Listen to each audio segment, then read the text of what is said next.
What's up, everyone? Welcome back to my channel. Today is part 2 of my F1 26 my career. Right now, on the driver's standings, we are in 8th place, and in the constructors, we are in 5th, just in front of everyone else in the midfield. We're doing pretty well so far. We had an amazing last race. We got a bit lucky, but it was an amazing race with the red flags and all of that. It was a really good race for us. We did pretty good, and hopefully we can replicate that here in Suzuka, Japan, as we're heading off to qualifying.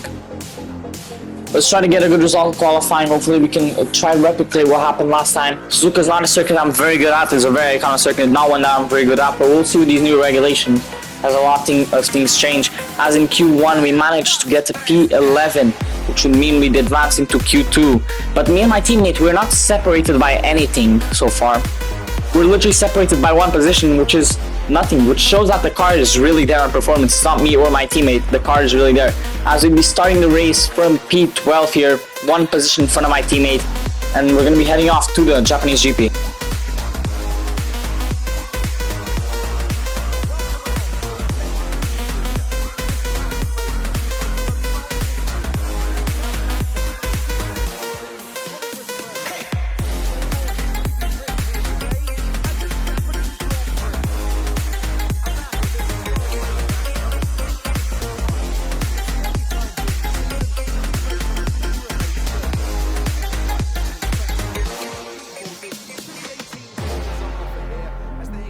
Some of the highest average apex speeds on the Formula One calendar. Keep an eye out for overtakes into the final chicane. It's time to see how our drivers are stacking up after yesterday's exciting qualifying session. Fantastic effort from Charles Leclerc yesterday, and he put him on pole. And starting next to them is George Russell. Looking down the rest of the grid, we have Antonelli, Hamilton,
Alright guys, here we are, heading off to the Japanese GP here. I did not like the strategy my team gave me, so I decided to change it up here. I'm going to be telling you guys I put mediums, then hard, not soft, medium, hard.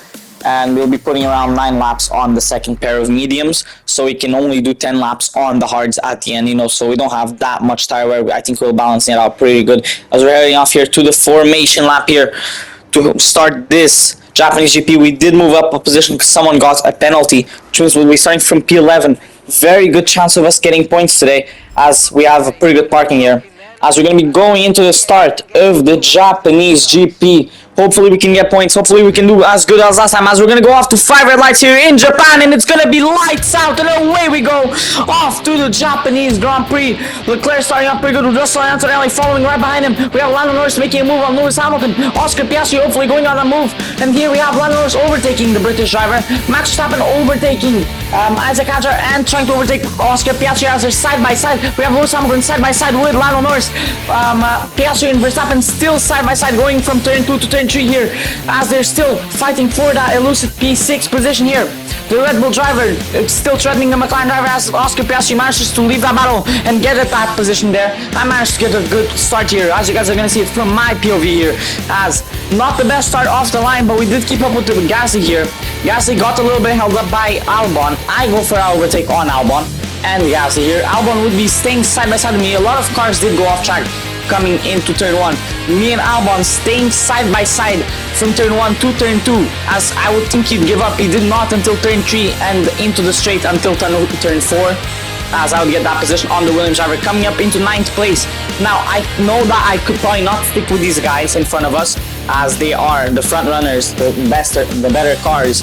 They have better technology. As here we have Lewis Hamilton giving me a free position as he would DNF, as you guys would see here in lap 3, as Ferrari just cannot get a break from in real life, and I guess in the career modes, because they have another DNF. Now only Charles Leclerc here leading the race, and he's the only hope for points here for Ferrari, as he'd hold up a lot of the cars behind me, which has helped me out a lot. Now, as much as I know that the Audi car cannot stick with the front runners just like Red Bull, Mercedes and Ferrari, I would still be trying to chase down Hadjar just in case, as I would have the pace here, as we have Max Verstappen and Oscar Piastri side by side here, right behind Antonelli, still side by side, coming into the apex at the end, as Max Verstappen would finally get the move done on the Australian driver, as now I would get the move done here on Isaac Hadjar. As I could keep up with him, I was managing to keep up with him, even though we don't have the best car, we managed to keep up with the French driver and get that overtake done, which is pretty good, as maybe he has the faster car, but I could keep up with him and maybe get some time on the other guy, as now Isaac Hadjar will come back at me. I'm trying to be pretty strategical with these overtakes, because if I want any chance of reaching someone like Oscar Piastri, I would need to play this strategically, as the two Mercedes here fighting for P2 and Antonelli getting that move done on Russell, but Russell does not give up, coming into the apex, and he does now. Antonelli up into P2. Now we have Antonelli and Norris here. Russell did get that overtake back on Antonelli. Now it's Norris and Antonelli fighting for P3 for the podium position. Is Antonelli going to give that position up? He does have to now, as we are coming into the pits in lap 9, and we get that overtake done on Hadjar, as we stayed right behind him the whole time. Managed to keep up with him and get a better pit stop than him. And now we're in front of him, as here we have a way better strategy than the McLaren, as we get the undercut, and now we have to get a beautiful overtake here. There, as we got the overtake done on Lando Norris. And now we have here a big fight here between Behrman holding up all of these guys here, Leclerc, Verstappen, Piastri. And that would help me a lot, as Verstappen here gets an overtake done on Leclerc and Piastri, if I'm not wrong. And Leclerc here probably screaming at himself right now, as he was in first. Now he's down in P7. He's getting overtaken by Oscar Piastri, and I'm the one who benefits more off of this, because I'm getting a bunch of positions now. I have overtaken Lando Norris. Now I'm right behind the McLaren of Oscar Piastri and Charles Leclerc here, as I'm getting a beautiful move done on them. I managed to overtake also Antonelli. He's coming out of the pits. Charles Leclerc makes a mistake coming out of turn 1, and I managed to get up into P4 somehow, miraculously up into P4. Now I'd be going for a move done on Oscar Piastri. He's trying to fend me off. I get it done around the inside there, and I don't know, I cannot describe this, as I'm going completely crazy here, getting this beautiful move done. As you can see here, I have to think very fast before I made that move there, as Antonelli kind of covered a bit of the space. We have to go right down the middle, and we get it done, as Oliver Behrman makes a mistake here. And you guys are also going to see from my POV the overtake I would be doing on Oscar Piastri, as I had a way better pace here, basically on the straight, coming into the corner here, and he basically just gave me the room there, and I got it done. It was not a very difficult overtake there on Oscar Piastri, as he'd be coming back at me in the same lap with, straight line mode and slipstream, and he's gonna get it done. Now I'd have to fend off against Leclerc and hopefully get that overtake back done on Oscar Piastri. As Oscar Piastri gives me the inside, I'd be going for it down the inside there and get that overtake done.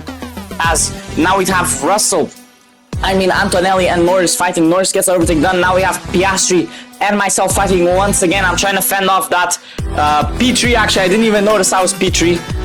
Fighting for that P3. In the race, I was more focused on keeping the position and looking at it. But when I realized I was in P3, hopefully for a podium, we'd be having to fend off some of the best cars on the grid.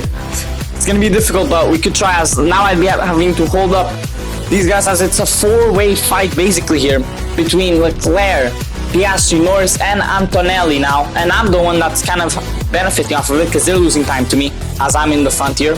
And now in lap 17, I dive into the pits to hopefully get an advantage here, as we have Lando Norris here. Once again, I'd be making that same move. He didn't give me as much room as last time, so I think I'd have to think a little bit faster, as in lap 20 now, 3 laps later, I'd be catching up to Oliver Behrman and getting that move done, just shutting the door on him there, as now we'd have Leclerc and Lando Norris fighting for P5. Leclerc getting that move done. Leclerc's the only Ferrari left in this race, so he's going to be trying to get those moves done, as he's doing it again. Coming up into P5 in lap 23, we have me and Charles Leclerc now. He climbed up the field. He's gonna get that overtake done on me. There's not much I could do there, but then I get it back, and he's coming back at me once again to get that overtake on me, and here it would probably be the end of it. I mean, I could probably try to fend off against these guys, but I could probably not stay up there and fight with them, as the Ferrari car is way faster. As at the end of this race, the real winner would be George Russell here in the Mercedes to win the Japanese Grand Prix, with Max Verstappen coming in second, Oscar Piastri in third, Lando Norris in fourth, Oscar Piastri in third, Charles Leclerc in fourth, and me in fifth place. I managed to replicate last race's result. Honestly, I could not be any more happy. I managed to stick with the front runners and managed to get us a good amount of points here to get into P5, as Leclerc will be coming here in fourth and me in P5, and I was so happy about getting a P5 that you guys were gonna see it in a little bit here. As I'd see here, I'd managed to finally get it, and I'd be so happy that I did a little bit of a victory spin at the end and managed to get that P5. I was very happy about that. I managed to fend off Lando Norris and Antonelli there, and it was an amazing race, honestly. An amazing race it was. I'd have to fend off some of the fastest cars on the grid, with the likes of McLaren, Mercedes, and Ferrari. Literally the top three teams. With a little bit of luck, a little bit of pace, and a little bit of talent, we managed to get that done, and I'm very happy about that. But the real winner here is George Russell, which won the race. I'm pretty sure from pole, not sure if I remember it, but what a race it was, honestly. And we managed to be competitive throughout the whole race, even though we didn't have the best car. So I'm very happy about that, and that's going to be helping us a lot in the midfield. Our battle is really in the midfield. So hopefully that's going to help us a lot in the midfield. I'm trying to be the best, at least the best midfield team. So we'll see. Hopefully my teammate also managed to salvage some points, as he was in a pretty similar pace to me in qualifying. So we'll see in the race if he did manage to keep that pace up. But honestly, congratulations George Russell for winning this race, with Max Verstappen in second and Oscar Piastri in third place. It was a hell of a race, honestly. It was very fun to drive. It was a very competitive race, so I cannot complain. We did very good for ourselves. P5 with the Audi. It was honestly very good. We managed to replicate last race's result by managing to keep up with the leaders, and I could not be any happier than that. As now we're going to have to see where we're going to be in the Drivers' and Constructors' Championship, as I'm more worried about the Constructors. We managed to salvage 10 points. Our teammate managed to get to P13, no points, which is very disappointing. But we're going to have to see here, what points are we going to get? Where are we in the Constructors and Drivers? As we're 8th in the Constructors and 5th in the Drivers. We don't move any positions up, but we do gain on our rivals. I just want to say thank you guys for watching, and I'll see you all on the next one. Goodbye.